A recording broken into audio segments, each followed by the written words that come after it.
Commentary on John 1:43 to 51. This passage unfolds the calling of Philip the Apostle and Nathanael, revealing not merely an invitation to follow, but a disclosure of identity, both of the Messiah and of those who are found in him. Verses 43 to 44. The initiative of Jesus. Jesus finds Philip and simply says, "Follow me." There is no prerequisite, no condition, no probationary process. The call is immediate and effectual. Philip does not deliberate. He responds. The emphasis is not on Philip seeking Jesus, but on Jesus finding Philip.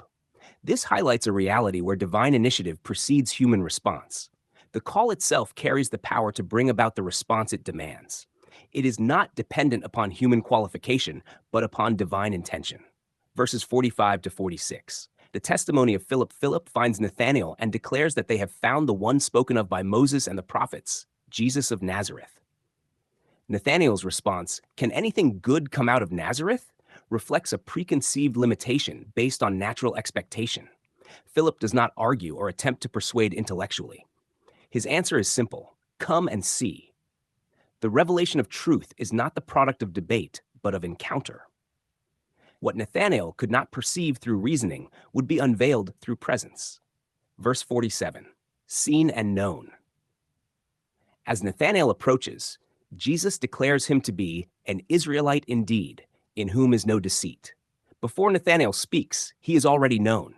This is not knowledge gained through observation, but through divine insight.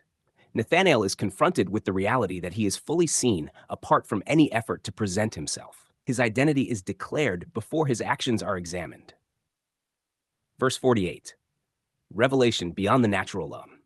Nathanael asks how Jesus knows him. Jesus responds, "Before Philip called you, when you were under the fig tree, I saw you." This statement reaches beyond natural sight. The reference to the fig tree suggests a private moment, something hidden, personal, and unseen by others. Yet it was fully known. The significance lies in the unveiling of a knowledge that is not earned or achieved.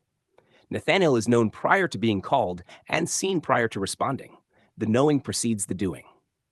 Verse 49, recognition of identity. Nathanael responds, "Rabbi, you are the Son of God. You are the King of Israel." This confession arises not from accumulated evidence, but revealed knowledge. A single moment of being known produces a recognition of who Jesus is. The revelation of Christ's identity becomes the foundation for understanding all things that follow. Verses 50 to 51. Greater things revealed. Jesus tells Nathanael that he will see greater things than these. Then he declares, "You will see heaven opened and the angels of God ascending and descending upon the Son of Man."